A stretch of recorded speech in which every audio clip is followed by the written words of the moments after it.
তাহলে আমরা এখন শুরু করব হচ্ছে বক্ষপিঞ্জর। ওই যে বাংলা সিনেমায় অনেক গান লেখে না, পিঞ্জরার জোড়া খুলিয়া খুলিয়া, এই বক্ষপিঞ্জর বা বুকের খাঁচাই হচ্ছে আমাদের থোরাসিক কেজ। তাহলে এই ছবিটা খেয়াল করো, এই থোরাসিক কেজে আমাদের কি কি আছে? আমাদের আছে মাঝখানে একটা স্টারনাম, এই যে দেখো বক্ষপিঞ্জর বা থোরাসিক কেজে মাঝখানে আছে স্টারনাম, দুই পাশে আছে পরশুকা এবং পিছনে আছে থোরাসিক কশেরুকা। এই তিনটা জিনিস নিয়ে আমাদের বক্ষপিঞ্জর বা থোরাসিক কেজ গঠিত হয়। তাহলে আমাদের এখান থেকে পরীক্ষায় কি প্রশ্ন আসবে? পরীক্ষায় প্রশ্ন আসবে যে নিচের কোনটি স্টারনামের অংশ নয়। তাহলে আমাদের কি স্টারনামের অংশগুলার জাস্ট নাম জানতে হবে। দেখো পুরো একটা টাইয়ের মতো, হ্যাঁ, একদম বুকের মাঝখানে এই যে আমাদের এই অস্থিটা, এই উপরের অংশটুকুকে আমরা বলি ম্যানোব্রিয়াম। এই অংশটুকুটাকে আমরা কি বলি? ম্যানোব্রিয়াম। এই পুরাটা হচ্ছে দেহ, আর এতটুকু অংশ হচ্ছে জিফয়েড প্রসেস। প্রসেস মানে বলেছিলাম না, কাটার মতো বাড়তি অংশ, তাহলে জিফয়েড প্রসেস। ঠিক আছে, এখন দেখি তোমাদের কতটুকু হচ্ছে মনে আছে, খেয়াল করো। এই যে উপরে একটা ছোট গর্ত, বলতো ছোট গর্তকে আমরা কি বলেছিলাম? ছোট গর্তকে আমরা কি নামে ডেকেছিলাম? Very good, notch. তাহলে এই নচটাকে আমরা আদর করে বলবো জুগুলার নচ। তাহলে আমাদের ম্যানোব্রিয়ামে একটা জুগুলার নচ আছে, আর হচ্ছে আমাদের এই স্টারনামের সাথে যুক্ত হওয়ার জন্য 7টা ফ্যাসেট বা ফসা আছে। তাহলে এখান থেকে কি কি প্রশ্ন হবে আবার বলি। আমাদের একটা স্টারনামের অংশ হচ্ছে 3টা, ম্যানোব্রিয়াম, দেহ, জিফয়েড প্রসেস। ম্যানোব্রিয়ামের উপরে একটা গর্ত আছে যেটাকে আমরা বলি জুগুলার নচ, এবং এটার সাথে পরশুকা যুক্ত হওয়ার জন্য আমাদের আছে 7টা ফ্যাসেট, কোস্টাল ফ্যাসেট। ঠিক আছে, আচ্ছা এবারে খেয়াল করো, আমাদের বক্ষপিঞ্জর বা ভিতরের গহ্বরটা সব সময় সংকুচিত প্রসারিত, সংকুচিত প্রসারিত হচ্ছে।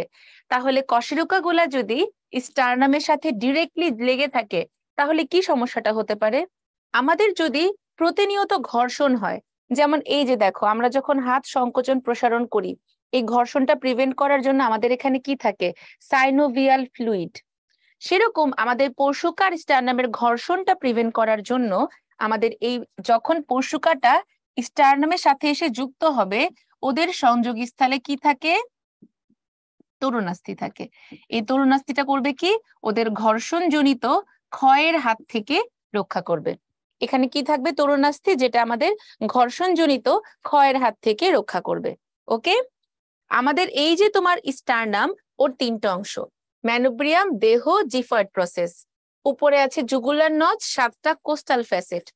পরশুকা যখন স্টারনামে যুক্ত হয়, ওদের সংযোগী স্থলে থাকে একটা তরুণাস্থি ঘর্ষণ প্রতিরোধ করার জন্য।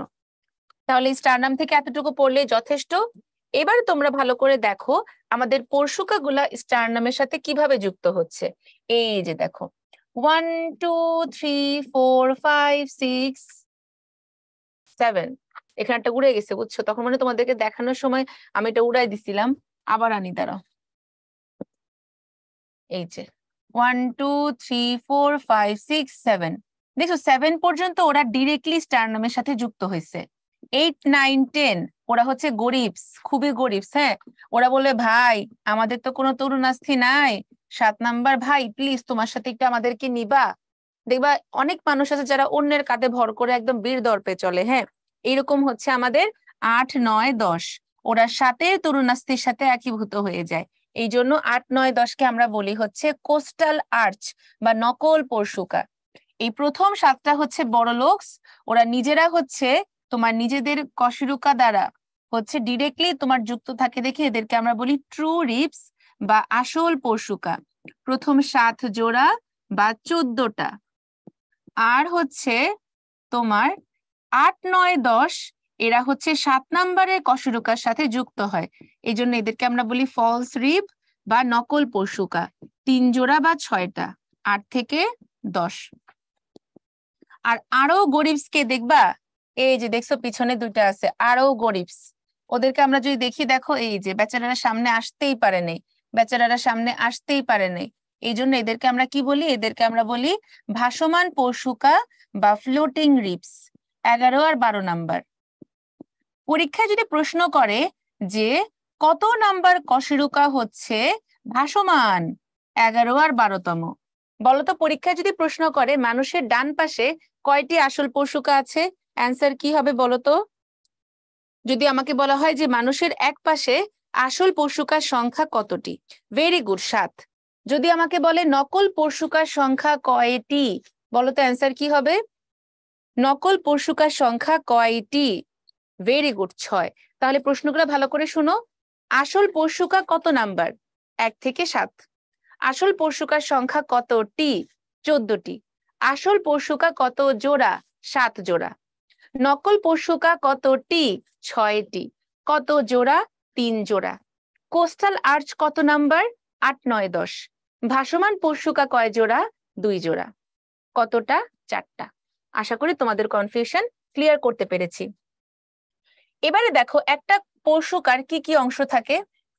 এই যে আমাদের পশুকাটা, এই পশুকা যখন আমাদের কশেরুকার সাথে যুক্ত থাকে, ওর থাকে একটা মস্তক বা ক্যাপিচুলাম, একটা গ্রীবা বা নেক, একটা উঁচু অংশ যাকে আমরা বলেছিলাম টিউবারকল,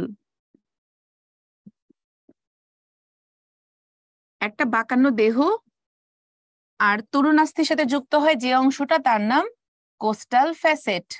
এই জায়গাটা একটু অবতল দেখে এটাকে আমরা কি বলি? Coastal facet. তাহলে কি বললাম দেখো, একদম মাথায় যে অংশটা কশেরুকার সাথে যুক্ত হয় তাকে আমরা বলি মস্তক বা ক্যাপিচুলাম। আর্চ মানে বাঁকানো অংশ, ঠিক আছে? আর হচ্ছে যে তোমার কোস্টাল যেটা, সেটা হচ্ছে তোমার তরুণাস্থির সাথে রিলেটেড। বুঝা গেছে? আচ্ছা, ওকে।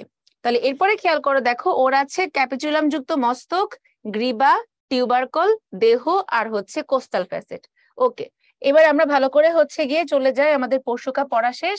তাহলে আমরা ইনশাল্লাহ এখন আমাদের বক্ষপিঞ্জর সুন্দর করে বুঝতে পারবো। এতটুকুই আমাদের বক্ষপিঞ্জর থেকে পরীক্ষায় আসবে। তাহলে পরীক্ষায় নাম্বার 1 প্রশ্ন যে আমাদের বক্ষপিঞ্জরে নিচের কোনটি স্টারনামের অংশ? শুধুমাত্র নামগুলা পড়বা। ম্যানোব্রিয়াম, দেহ আর জিফার্ড প্রসেস। দেহতে 2য় থেকে 7ম পশুকা যুক্ত হয়। এরপরে হচ্ছে আমরা পশুকা থেকে কি পড়বো? ওদের শুধুমাত্র পার্টস গুলা, ক্যাপিচুলাম, টিউবারকল, অ্যাঙ্গেল, শ্যাফট, শুধুমাত্র পার্টস গুলা পড়বা, ঠিক আছে? আচ্ছা, এরপরে কি বলা হয়েছে যে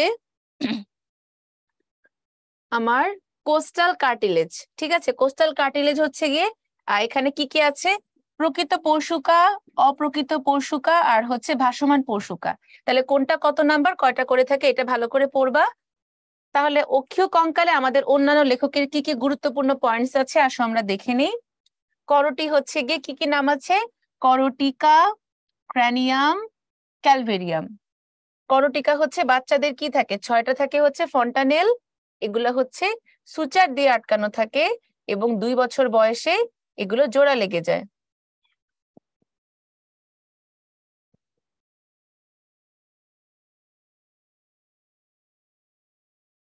এরপরে হচ্ছে ফ্রন্টালকে বলা হয় ললাট বা কপালের অস্থি। টেম্পোরালের 4টা অংশ আছে, স্কোয়ামাস, পেট্রোম্যাস্টয়েড, টিম্প্যানিক এবং স্টাইলয়েড প্রসেস। যারা তখন ফলো করতে পারো নাই, এখন ভালো করে খেয়াল করো।